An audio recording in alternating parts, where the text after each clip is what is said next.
Feliz y bendecido día, aprendiendo un curso de milagros. El secreto de la verdadera oración es olvidarte de las cosas que crees necesitar. Pedir algo específico es igual que ver el pecado primero y luego perdonarlo. Del mismo modo, al orar pasas por alto tus necesidades específicas, tal como las ves, y las dejas en manos de Dios. Ahí se convierten en los regalos que le haces, pues le dicen que no antepondrás otros dioses a Él, ni que quieres otro amor que el suyo. Este libro es un comienzo, no un final. Del prefacio, que postula, párrafo 6. El pecado se define como una falta de amor.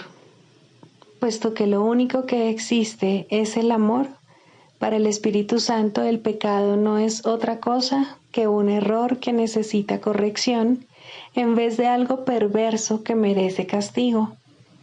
Nuestra sensación de ser inadecuados, débiles o de estar incompletos procede del gran valor que le hemos otorgado al principio de la escasez, el cual rige al mundo de las ilusiones.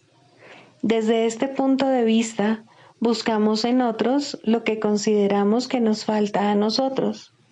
Amamos a otro con el objeto de ver qué podemos sacar de él. De hecho, a esto es a lo que en el mundo de los sueños se le llama amor. No puede haber mayor error que ese, pues el amor es incapaz de exigir nada. Introducción. Este es un curso de milagros. Es un curso obligatorio. Solo el momento en que decides tomarlo es voluntario. Tener libre albedrío no quiere decir que tú mismo puedas establecer el plan de estudios. Significa únicamente que puedes elegir lo que quieres aprender en cualquier momento dado. Este curso no pretende enseñar el significado del amor, pues eso está más allá de lo que se puede enseñar. Pretende, no obstante, despejar los obstáculos que impiden experimentar la presencia del amor, el cual es tu herencia natural. Lo opuesto al amor es el miedo, pero aquello que todo lo abarca no puede tener opuestos. Este curso puede, por lo tanto, resumirse muy simplemente de la siguiente manera. Nada real puede ser amenazado. Nada irreal existe. En esto radica la paz de Dios. Capítulo 1. El significado de los milagros. Primero, principios de los milagros. Principio 14. Los milagros dan fe de la verdad. Son convincentes porque proceden de la convicción. Sin convicción, degeneran en magia que es insensata y, por lo tanto, destructiva, o más bien el uso no creativo de la mente. Capítulo 8. El viaje de retorno. 8. El cuerpo como medio o como fin. Las actitudes que se tienen acerca del cuerpo son las actitudes que se tienen hacia el ataque. Las definiciones del ego con respecto a todas las cosas son inmaduras y están siempre basadas en el propósito que él cree que todas ellas tienen. Esto se debe a que es incapaz de hacer generalizaciones y equipara lo que ve con la función que le adscribe. No lo equipara con lo que es. Para el ego, el cuerpo es algo con lo que atacar. Puesto que te equiparas con el cuerpo, el ego te enseña que tu propósito es atacar. El cuerpo, pues, no es la fuente de su propia salud. La condición del cuerpo depende exclusivamente de cómo interpretas su función. Las funciones son algo inherente al estado de ser, pues surgen de éste, mas su relación no es recíproca. El todo ciertamente define a la parte, pero la parte no define al todo. Conocer en parte, no obstante, es conocer enteramente, debido a la diferencia fundamental que existe entre conocimiento y percepción. En la percepción, el todo se construye a base de partes que se pueden separar y ensamblar de nuevo en diferentes constelaciones. El conocimiento, por otra parte, nunca cambia. Su constelación, por lo tanto, es permanente. La idea de que entre las partes y el todo hay relación solo tiene sentido en el nivel de la percepción en la que el cambio es posible. Aparte de eso, no hay ninguna diferencia entre la parte y el todo. El cuerpo existe en un mundo que parece tener dos voces que luchan por su posesión. En esta percibida constelación, se considera al cuerpo como capaz de alternar su lealtad de una a otra, haciendo que los conceptos de salud y enfermedad tengan sentido. El ego, como de costumbre, da lugar a una confusión fundamental entre los medios y el fin. Al considerar al cuerpo como un fin, el cuerpo no tiene realmente utilidad para el ego, puesto que el cuerpo no es un fin. Debes haber notado una descollante característica en todo fin que el ego haya aceptado como propio. Cuando lo alcanzas, te deja insatisfecho. Por eso es por lo que el ego se ve forzado a cambiar incesantemente de un objetivo a otro, para que sigas abrigando la esperanza de que todavía te puede ofrecer algo. Ha sido muy difícil superar la creencia del ego de que el cuerpo es un fin, porque esta idea es análoga a la creencia de que el ataque es un fin. El ego tiene un marcado interés por la enfermedad. Si estás enfermo, ¿cómo podrías refutar su firme creencia de que no eres invulnerable? Este es un razonamiento atractivo desde el punto de vista del ego, porque encubre el ataque obvio que subyace a la enfermedad. Si reconocieses esto y además te opusieras al ataque, no podrías utilizar la enfermedad como un falso testigo para defender la postura del ego. Es difícil percibir que la enfermedad es un testigo falso, ya que no te das cuenta de que está en total desacuerdo con lo que quieres. Este testigo, por consiguiente, parece ser inocente y digno de confianza, debido a que no lo has sometido a un riguroso interrogatorio. De haberlo hecho, no considerarías a la enfermedad un testigo tan vital en favor de la postura del ego. Una afirmación más honesta sería que los que quieren al ego están predispuestos a defenderlo. Por lo tanto, se debe desconfiar desde un principio de los testigos que el ego elige.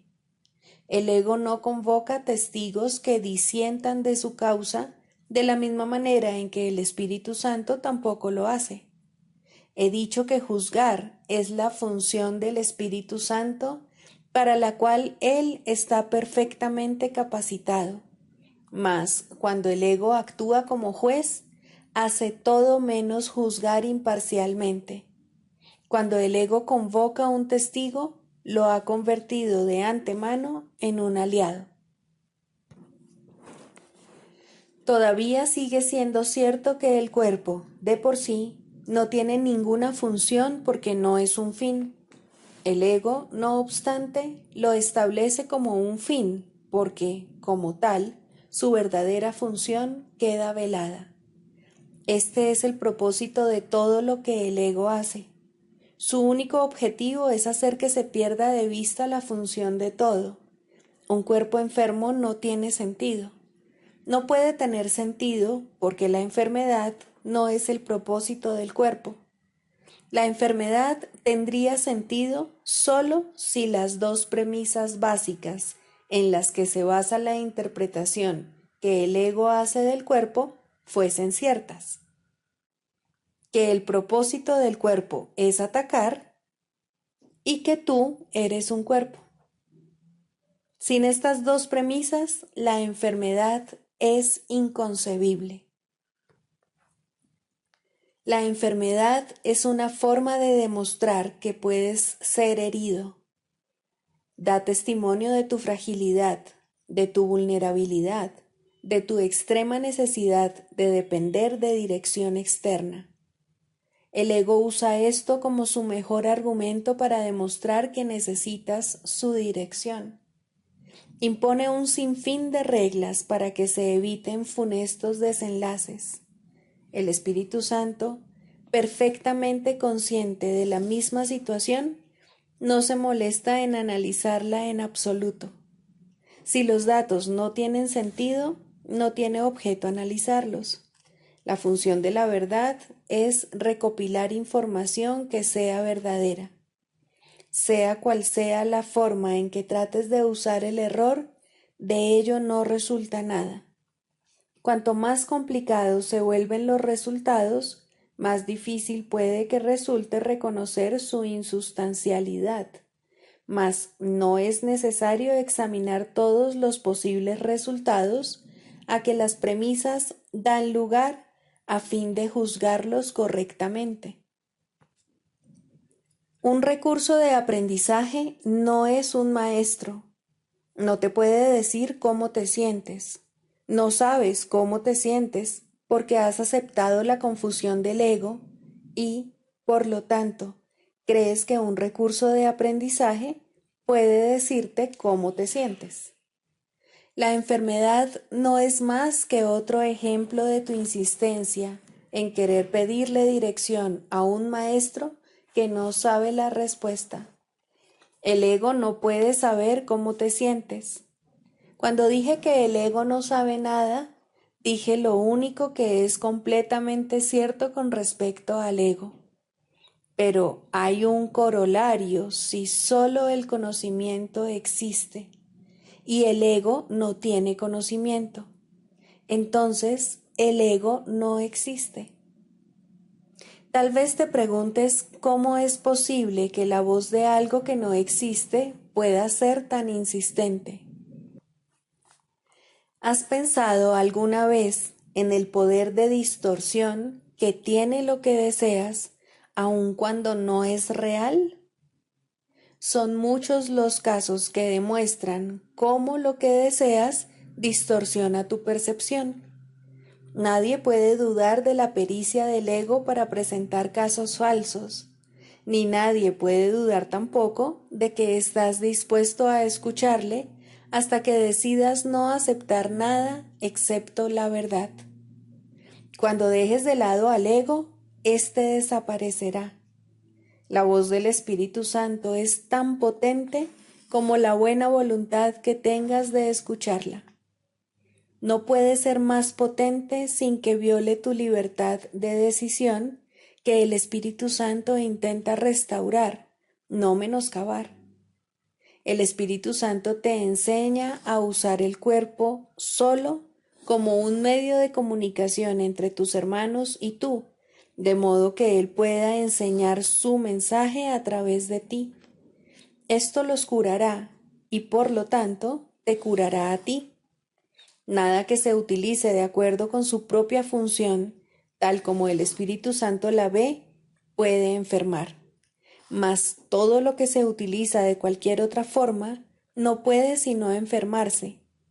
No permitas que el cuerpo sea el reflejo de una mente dividida. No dejes que sea una imagen de la percepción de pequeñez que tienes de ti mismo. No dejes que refleje tu decisión de atacar. Se reconoce que la salud es el estado natural de todas las cosas cuando se deja toda interpretación en manos del Espíritu Santo, quien no percibe ataque en nada. La salud es el resultado de abandonar todo intento de utilizar el cuerpo sin amor.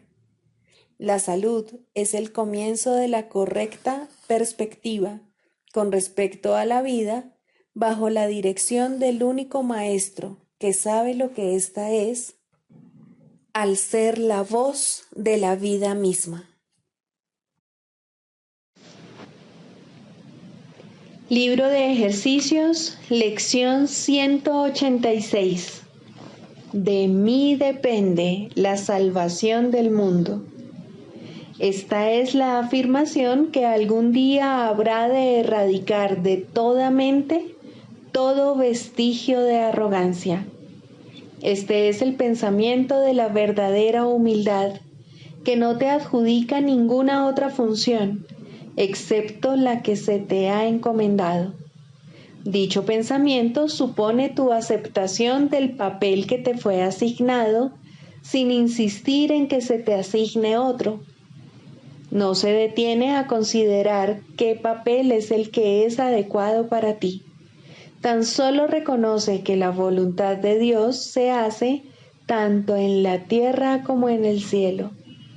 Une a todas las voluntades de la tierra en el plan celestial para la salvación del mundo y les restituye la paz del cielo. No nos opongamos a nuestra función. No fuimos nosotros quienes la establecimos. No fue idea nuestra. Se nos han proporcionado los medios para llevarla a cabo perfectamente. Lo único que se nos pide es que aceptemos nuestro papel con genuina humildad y que no neguemos con un aire de falsa arrogancia que somos dignos de él. Poseemos la fuerza necesaria para hacer lo que se nos pide llevar a cabo. Nuestras mentes están perfectamente capacitadas para desempeñar el papel que nos asignó uno que nos conoce bien. Mientras no entiendas su significado, puede que la idea de hoy te parezca muy ardua. Lo único que dice es que tu Padre te recuerda todavía y te ofrece la perfecta confianza que tiene en ti, su Hijo. No te pide que seas diferente de como eres en modo alguno.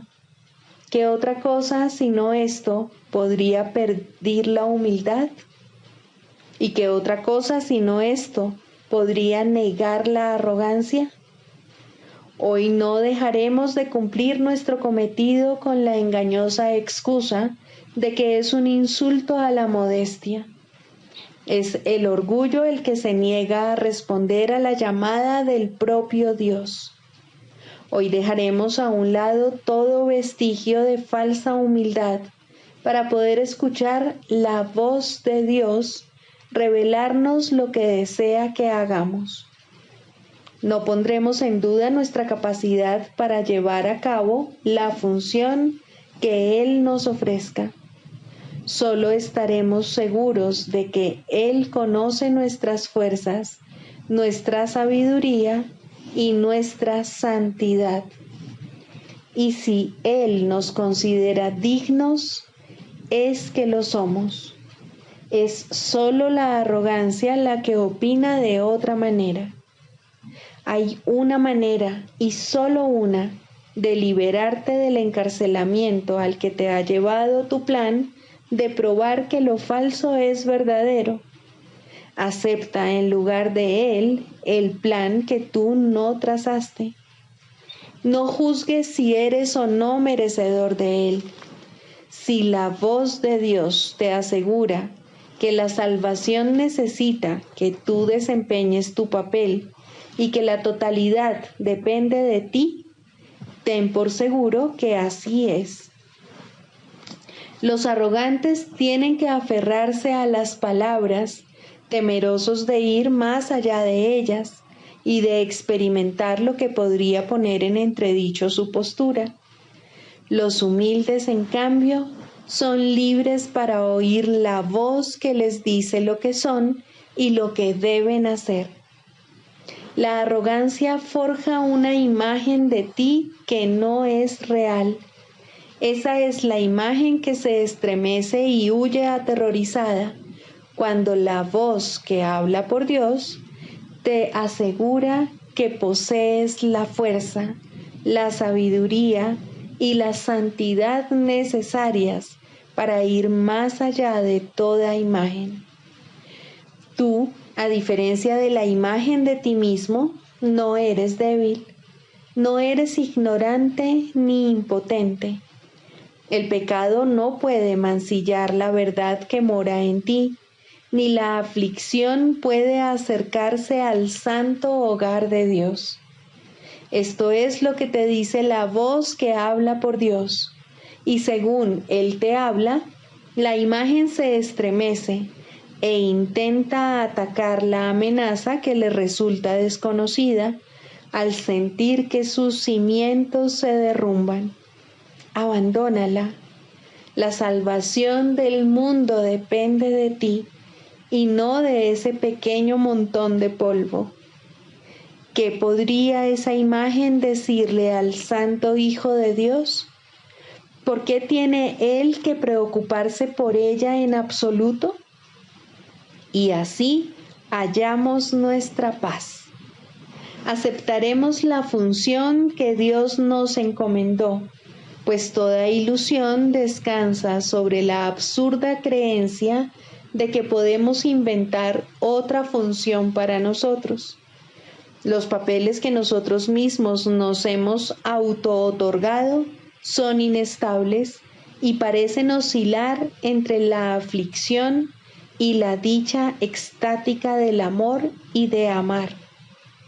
Podemos reír o llorar, recibir el día de buen grado o bien recibirlo con lágrimas. Nuestro propio ser parece cambiar según experimentamos múltiples cambios en nuestro estado de ánimo, y nuestras emociones nos remontan hacia lo alto o nos estrellan contra el suelo, sumiéndonos en la desolación. ¿Es este el Hijo de Dios? ¿Habría podido Él crear semejante inestabilidad y llamarla su Hijo? Aquel que es inmutable comparte sus atributos con su creación. Ninguna de las imágenes que su Hijo aparenta forjar afecta lo que Él es. Dichas imágenes revolotean por su mente como hojas arrastradas por el viento, que forman diseños fugaces y se desbandan para volverse a agrupar hasta finalmente dispersarse, o como los espejismos que se ven en el desierto. Estas imágenes insubstanciales desaparecerán y dejarán tu mente libre y serena cuando aceptes la función que se te ha encomendado. Las imágenes que fabricas solo dan lugar a metas conflictivas, transitorias y vagas, inciertas y ambiguas. ¿Quién podría mantener un esfuerzo constante o poner todas sus energías y empeño en metas como estas? Las funciones que el mundo tiene en gran estima son tan inciertas que aún las más sólidas cambian por lo menos 10 veces por hora. ¿Qué se puede esperar de metas como estas?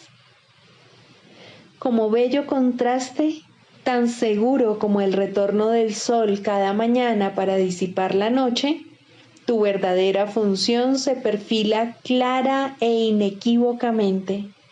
No hay duda acerca de su validez, pues procede de uno que no conoce el error y cuya voz está segura de sus mensajes. Estos nunca cambiarán ni estarán en conflicto. Todos ellos apuntan hacia un solo objetivo, el cual puedes alcanzar.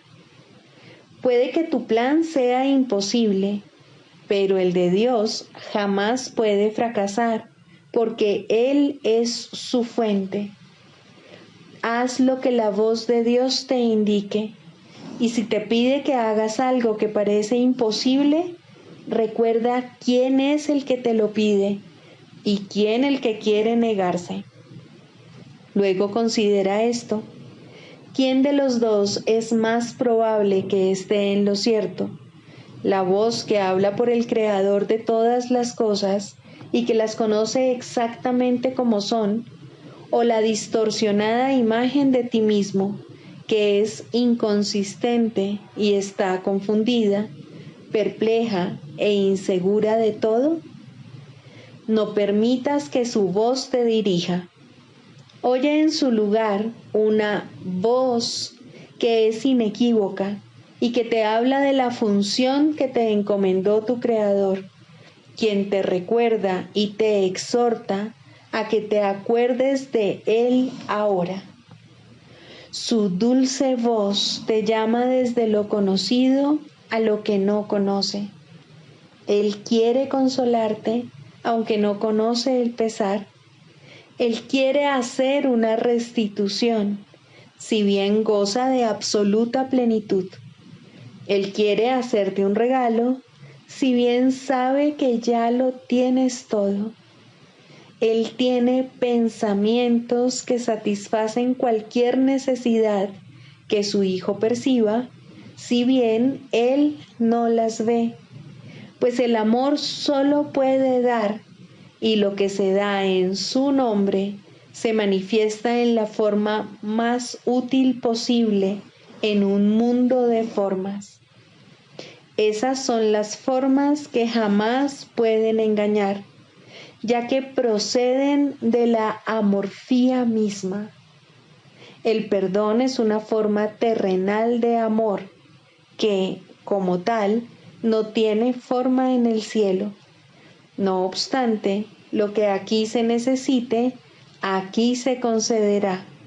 Valiéndote de esta forma, puedes desempeñar tu función incluso aquí, si bien el amor significará mucho más para ti cuando se haya restaurado en ti el estado de amorfía. La salvación del mundo depende de ti, que puedes perdonar. Esa es tu función aquí.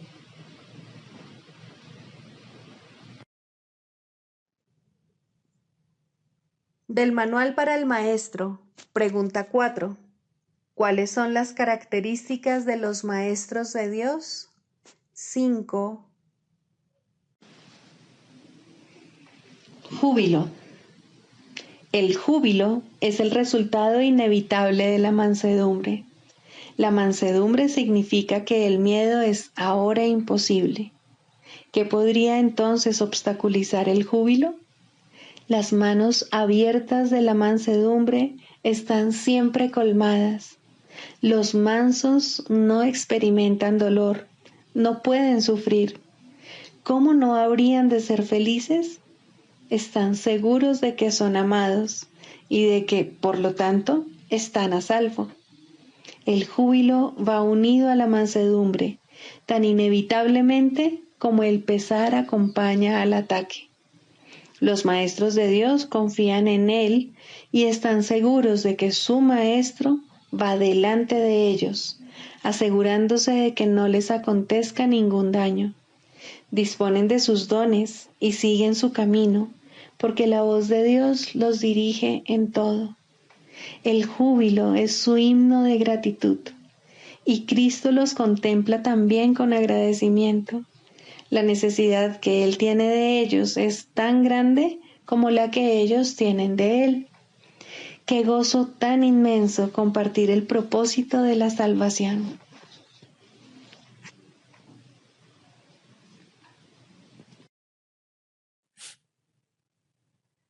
Manual para el Maestro. Pregunta 5. ¿Cómo se logra la curación? Para que la curación pueda tener lugar, es necesario que se entienda el propósito de la ilusión de la enfermedad.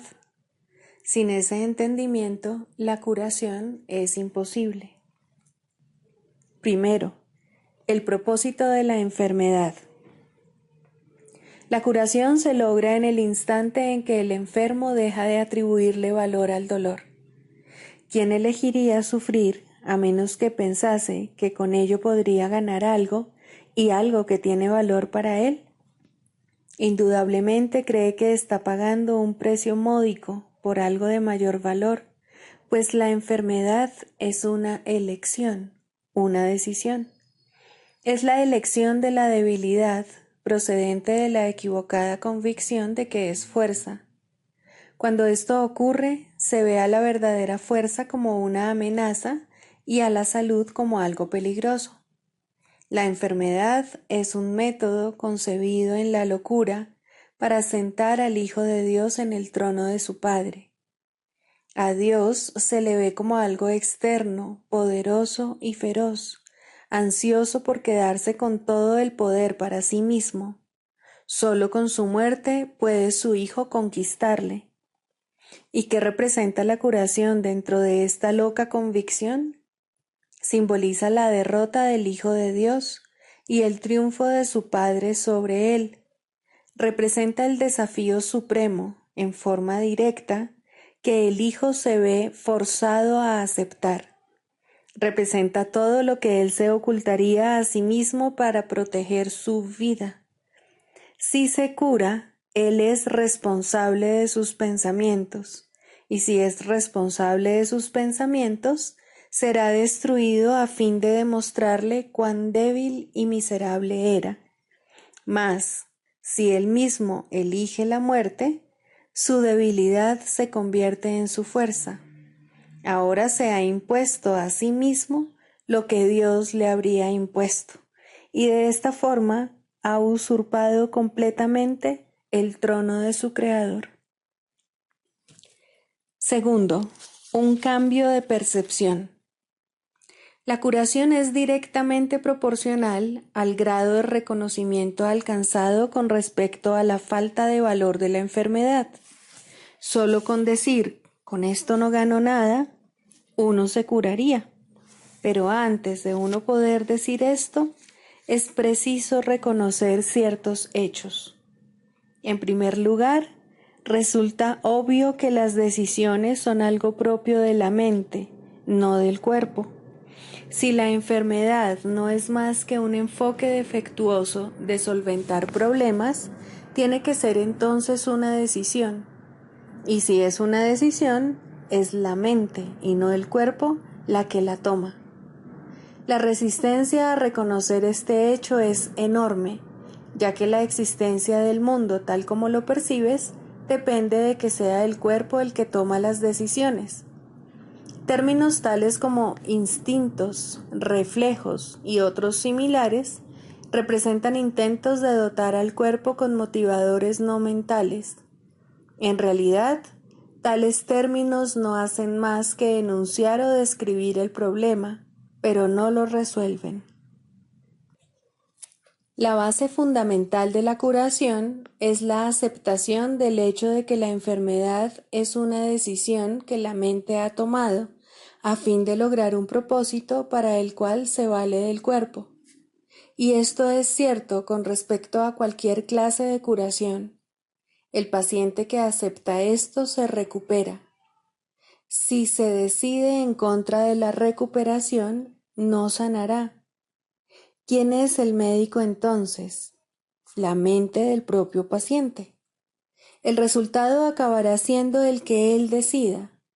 Agentes especiales parecen atenderle, sin embargo, no hacen otra cosa que dar forma a su elección.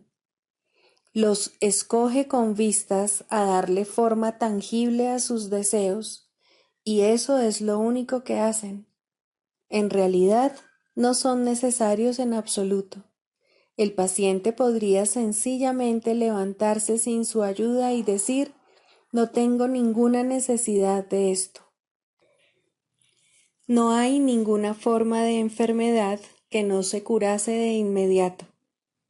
¿Qué es lo único que se necesita para que este cambio de percepción tenga lugar? Simplemente esto, el reconocimiento de que la enfermedad es algo propio de la mente y de que no tiene nada que ver con el cuerpo. ¿Qué te cuesta este reconocimiento? Te cuesta el mundo que ves, pues ya nunca más te parecerá que es el mundo el que gobierna a la mente. Con este reconocimiento se le atribuye la responsabilidad a quien verdaderamente la tiene, no al mundo, sino a aquel que contempla el mundo y lo ve como no es, pues ve únicamente lo que elige ver, ni más ni menos. El mundo no le hace nada, pero él pensaba que le hacía algo. Él tampoco le hace nada al mundo, ya que estaba equivocado con respecto a lo que el mundo era. En esto radica tu liberación de la culpabilidad y de la enfermedad, pues ambas son una misma cosa. Sin embargo, para aceptar esta liberación, la insignificancia del cuerpo tiene que ser una idea aceptable.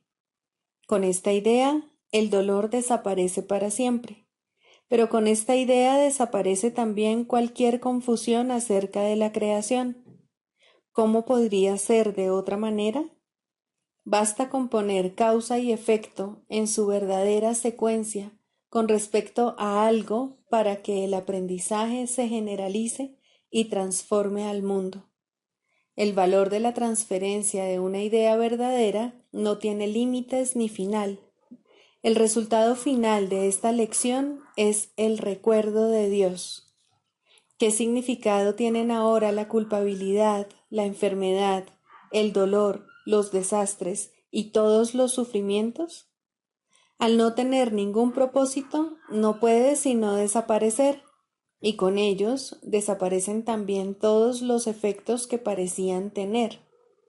Causa y efecto no son sino una réplica de la creación, vistos en su verdadera perspectiva, sin distorsiones y sin miedo, restablecen el cielo.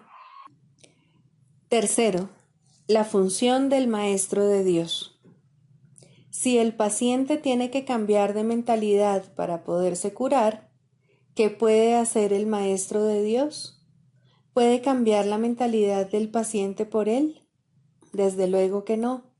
Para aquellos que ya están dispuestos a cambiar de mentalidad, la función del Maestro de Dios no es otra que la de regocijarse con ellos, pues se han convertido en maestros de Dios junto con Él.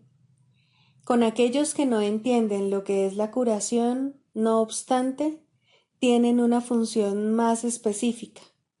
Estos pacientes se dan cuenta de que ellos mismos han elegido la enfermedad. Por el contrario, creen que la enfermedad los ha elegido a ellos. No tienen tampoco una mentalidad abierta al respecto. El cuerpo les dice lo que tienen que hacer y ellos obedecen. No tienen idea de cuán demente es ese concepto. Solo con que lo sospecharan, se curarían. Pero no sospechan nada. Para ellos, la separación es absolutamente real. Los maestros de Dios van a estos pacientes representando otra alternativa que dichos pacientes han olvidado. La simple presencia del Maestro de Dios les sirve de recordatorio. Sus pensamientos piden el derecho de cuestionar lo que el paciente ha aceptado como verdadero. En cuanto que mensajeros de Dios, los maestros de Dios son los símbolos de la salvación. Le piden al paciente que perdone al Hijo de Dios en su nombre. Representan la alternativa. Con la palabra de Dios en sus mentes vienen como una bendición, no para curar a los enfermos, sino para recordarles que hay un remedio que Dios les ha dado ya. No son sus manos las que curan, no son sus voces las que pronuncian la palabra de Dios, sino que dan sencillamente lo que se les ha dado y exhortan dulcemente a sus hermanos a que se aparten de la muerte. He aquí, Hijo de Dios, lo que la vida te puede ofrecer. ¿Prefieres elegir la enfermedad en su lugar? Los maestros de Dios avanzados no toman en consideración ni por un instante las formas de enfermedad en las que sus hermanos creen. Hacerlo sería olvidar que todas ellas tienen el mismo propósito y que, por lo tanto, no son en modo alguno diferentes. Los maestros de Dios tratan de oír la voz de Dios en ese hermano que se engaña a sí mismo hasta el punto de creer que el Hijo de Dios puede sufrir, y le recuerdan que Él no se hizo a sí mismo y que aún es tal como Dios lo creó. Los maestros de Dios reconocen que las ilusiones no pueden tener efectos. La verdad que se encuentra en sus mentes se extiende hasta la verdad que se encuentra en las mentes de sus hermanos y de este modo no refuerzan sus ilusiones. Así, éstas se lleven ante la verdad no se lleva ante ellas. Y de esta manera se disipan, no por medio de la voluntad de otro, sino por medio de la única voluntad que existe en unión consigo misma. Esta es la función de los maestros de Dios, no ver voluntad alguna separada de la suya, ni la suya separada de la de Dios. Clarificación de términos. 5. Jesús, Cristo. No necesitas ayuda para entrar en el cielo, pues jamás te ausentaste de él, pero sí necesitas una ayuda que proceda de más allá de ti, pues te encuentras limitado por falsas creencias con respecto a tu identidad, la cual solo Dios estableció en la realidad. Los ayudantes que se te proveen varían de forma, aunque ante el altar son uno solo. Más allá de cada uno de ellos se encuentra un pensamiento de Dios, y esto jamás ha de cambiar. Pero sus nombres difieren por un tiempo, puesto que el tiempo necesita símbolos, siendo de por sí irreal. Sus nombres son legión, pero no nos extenderemos más allá de los nombres que el curso en sí emplea. Dios no provee ayuda, pues no sabe de necesidades. Sin embargo, Él crea todos los ayudantes que su Hijo pueda necesitar, mientras éste siga creyendo que sus fantasías son reales. Dale gracias a Dios por ellos, pues son quienes te conducirán de regreso a tu hogar. El nombre de Jesús es el nombre de uno que, siendo hombre, vio la faz de Cristo en todos sus hermanos y recordó a Dios. Al identificarse con Cristo, dejó de ser un hombre y se volvió uno con Dios. El hombre era una ilusión, pues parecía ser un ser separado que caminaba por su cuenta, dentro de un cuerpo que aparentemente mantenía a su ser separado de su ser, como hacen todas las ilusiones. Pero, ¿quién puede salvar a menos que, al ver las ilusiones, las identifique como lo que son? Jesús sigue siendo un Salvador, porque vio lo falso y no lo aceptó como la verdad. Cristo necesitó su forma para poder presentarse ante los hombres y salvarlos de sus ilusiones. En su completa identificación con el Cristo, el perfecto Hijo de Dios, su única creación y su felicidad, por siempre como Él y uno con Él, Jesús se convirtió en lo que todos vosotros no podéis sino ser. Mostró el camino para que le siguieras. Él te conduce de regreso a Dios porque vio el camino ante sí y lo siguió. Jesús hizo una clara distinción, todavía velada para ti, entre lo falso y lo verdadero. Te ofreció una demostración palpable de que es imposible matar al Hijo de Dios y de que el pecado, la maldad, la malicia, el miedo o la muerte no pueden alterar su vida en modo alguno. Todos tus pecados, por lo tanto, te han sido perdonados, ya que jamás tuvieron consecuencia alguna, y así no fueron más que sueños. Levántate con aquel que te mostró esto, ya que se lo debes por haber compartido contigo tus sueños para que pudieran ser disipados, y todavía los comparte para mantenerse en unión contigo. ¿Es Él el Cristo? Por supuesto que sí, junto contigo. Su vida en la tierra no fue lo suficientemente larga como para poder enseñar la poderosa lección que aprendió por todos vosotros. Mas Él permanecerá contigo para conducirte desde el infierno que tú hiciste hasta Dios. Y cuando unas tu voluntad a la suya, verás a través de su visión, pues los ojos de Cristo se comparten. Caminar con Él es algo tan natural como caminar con un hermano al que conoces desde que naciste, pues eso es en verdad lo que Él es. Se han hecho amargos ídolos de aquel que solo quiere ser un hermano para el mundo. Perdónale tus fantasías y comprende lo mucho que amarías a un hermano así, pues Él por fin le brindará descanso a tu mente y la llevará contigo ante tu Dios. ¿Es Él el único ayudante de Dios? Por supuesto que no, pues Cristo adoptará muchas formas con diferentes nombres hasta que se reconozca la unidad de todas ellas. Mas para ti, Jesús es el portador del único mensaje de Cristo acerca del amor de Dios. No tienes necesidad de ningún otro.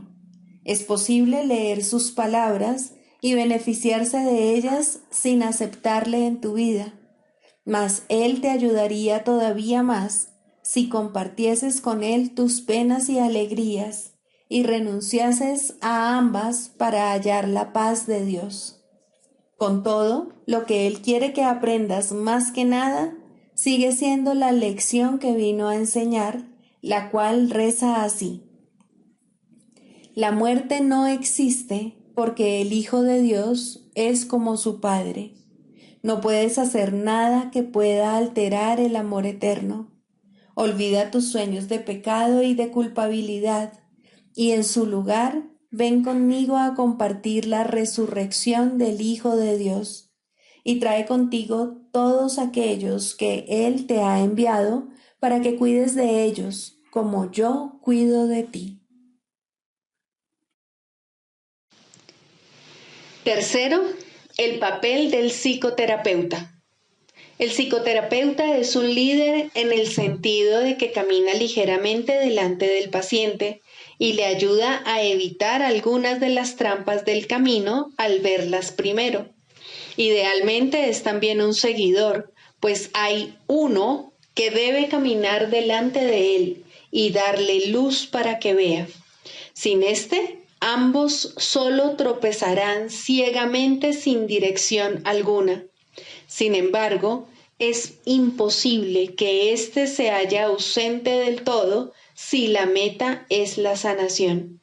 No obstante, puede que no se le reconozca, y de esta manera, la pequeña luz que se puede aceptar en ese momento es todo lo que se tiene para iluminar el camino hacia la verdad. La sanación está restringida tanto por las limitaciones del psicoterapeuta como por las del paciente. El objetivo del proceso, por tanto, es trascender estos límites.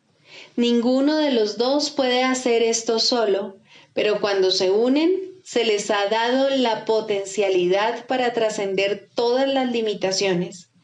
Ahora el alcance de su éxito depende de qué tanto de su potencialidad están dispuestos a usar. La voluntad puede provenir de cualquiera de los dos al principio, y en cuanto el otro la comparta, crecerá. El progreso se convierte en un asunto de decisión. Puede alcanzar casi hasta el cielo o no alejarse del infierno más que un paso o dos. Es muy posible que la psicoterapia parezca fracasar. Incluso es posible que el resultado parezca un retroceso, pero al final tiene que haber algún éxito. Uno pide ayuda, otro escucha y trata de responder en forma de ayuda. Esta es la fórmula de la salvación, y tiene que sanar. Solo las metas divididas pueden interferir en la sanación perfecta. Un terapeuta sin ningún ego podría sanar el mundo sin una palabra, por el solo hecho de estar ahí. No necesita que nadie lo vea o le hable o incluso sepa de su existencia. Su simple presencia es suficiente para sanar. El terapeuta ideal es uno con Cristo, pero la sanación es un proceso, no un hecho.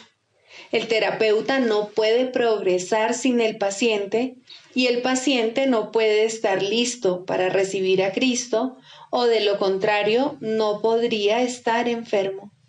En un sentido, el terapeuta sin ego es una abstracción que se encuentra al final del proceso de sanación, demasiado avanzado para creer en la enfermedad y demasiado cerca de Dios para conservar sus pies en la tierra. Ahora Él puede ayudar a través de aquellos que necesitan ayuda, pues de esta manera está llevando a cabo el plan establecido para la salvación. El psicoterapeuta se convierte en su paciente al trabajar a través de otros pacientes para expresar sus pensamientos a medida que los recibe de la mente de Cristo. El canto de la oración. 2. El perdón. Introducción. El perdón da alas a la oración para que su ascenso sea fácil y su progreso veloz. Sin su fuerte apoyo sería inútil tratar de ir más allá del primer peldaño de la oración o incluso intentar ascender. El perdón es el aliado de la oración, su hermano en el plan para tu salvación. Ambos vendrán a sostenerte y a mantener tus pies firmemente plantados y tu propósito fuerte e inalterable. Contempla la ayuda más grande que Dios ordenó que estuviese contigo hasta que llegues a Él, y con esto llega el fin de las ilusiones. A diferencia de la naturaleza intemporal de su hermana, la oración, el perdón tiene un final, pues se vuelve innecesario cuando el ascenso se completa. No obstante, por ahora tiene un propósito más allá del cual no puedes ir, ni es necesario que lo hagas. Logra esto y habrás sido redimido. Logra esto y habrás sido transformado. Logra esto y salvarás al mundo. Primero, perdonarte a ti mismo.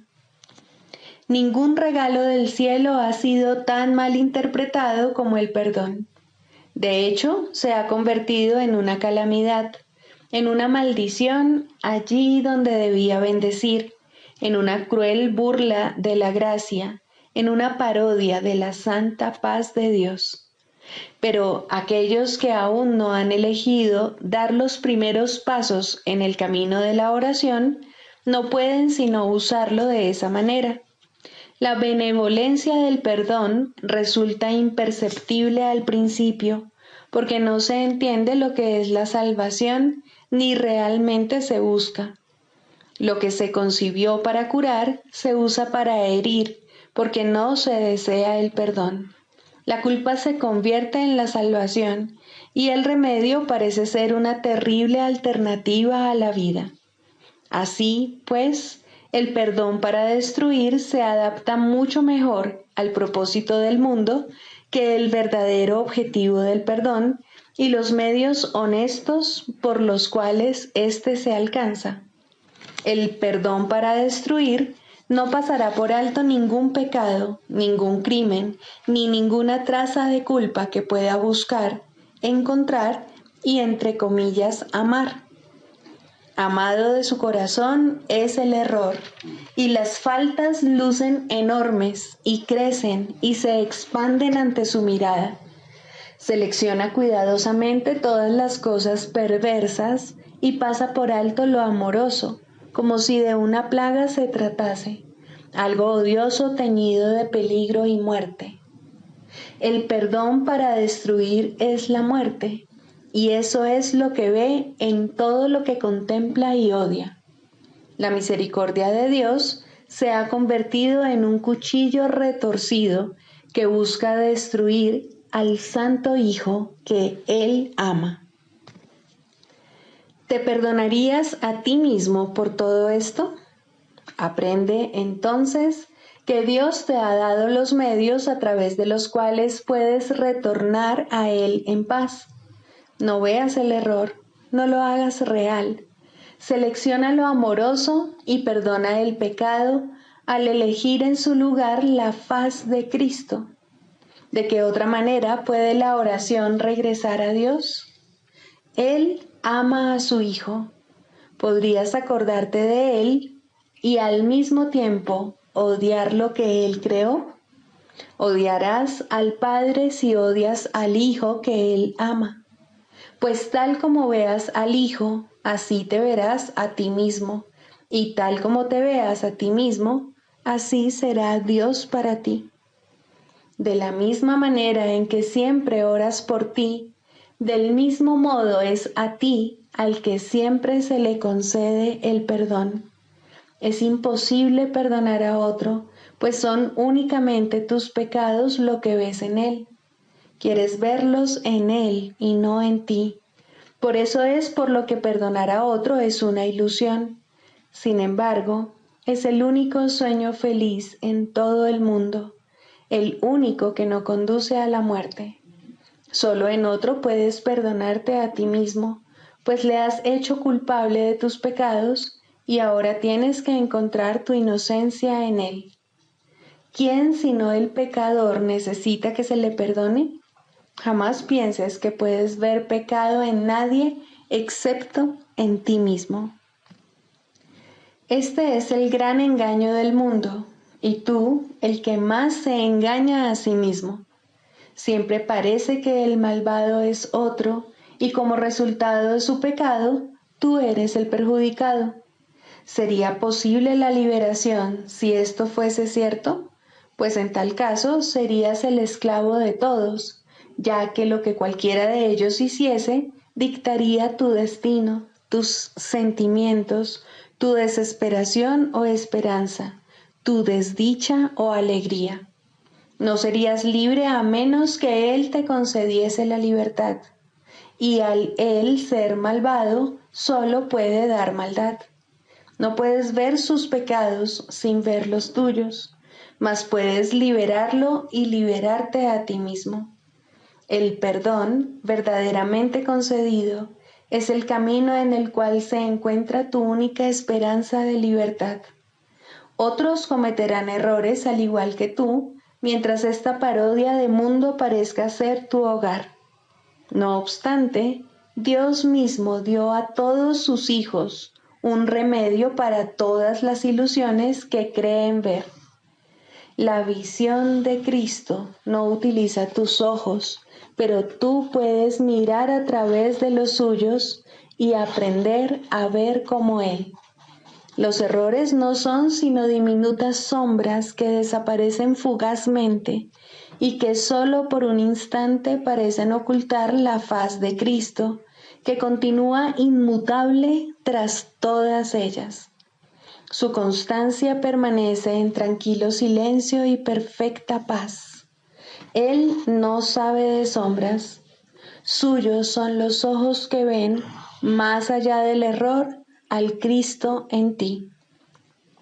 Pide entonces su ayuda y pregúntale cómo aprender lo que es el perdón, tal como su visión lo ve. Tienes necesidad de lo que Él da, y tu salvación depende de lo que aprendas. La oración no es libre para llegar hasta el cielo, mientras el perdón para destruir permanezca contigo. La misericordia de Dios eliminará de tu santa mente esta manera de pensar mordaz y venenosa. Cristo te ha perdonado, y en su visión el mundo se torna tan santo como Él. Quien no ve maldad en el mundo, ve como Él, pues lo que Él ha perdonado no ha pecado y así ya no hay más culpa. El plan de la salvación se ha cumplido y la cordura ha llegado. El perdón es la llamada a la cordura, pues ¿quién sino un demente se fijaría en el pecado cuando en su lugar puede ver la faz de Cristo? Esta es la elección que tienes ante ti, la más simple y sin embargo la única que puedes hacer. Dios te pide que salves a su Hijo de la muerte, ofreciéndole el amor de Cristo. Esta es tu necesidad y Dios te ofrece este regalo. Tal como Él da, así tienes que dar tú también.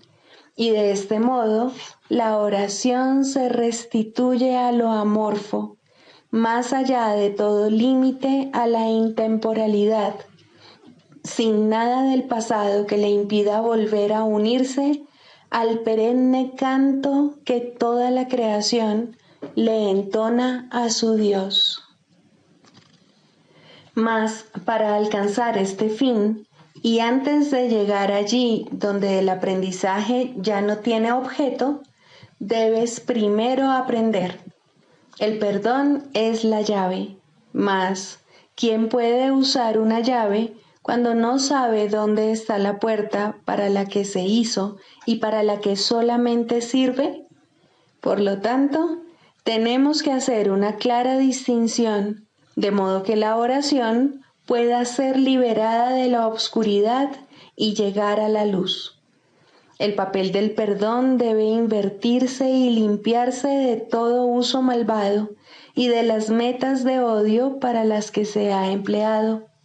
El perdón para destruir debe ponerse al descubierto en toda su perfidia y luego abandonarse para siempre. No debe quedar ni el más mínimo vestigio de él si el plan que Dios estableció para tu retorno ha de lograrse al fin y el aprendizaje concluir. Este es el mundo de los opuestos y tienes que elegir entre ellos a cada instante mientras el mundo siga siendo real para ti. No obstante, debes aprender cuáles son las alternativas que verdaderamente tienes, o no serás capaz de lograr tu libertad. Deja, pues, que te resulte claro lo que el perdón en realidad significa para ti, y aprende lo que debería hacer para hacerte libre. El nivel de tu oración depende de ello, pues aquí espera por su libertad para elevarse del mundo del caos y llegar a la paz.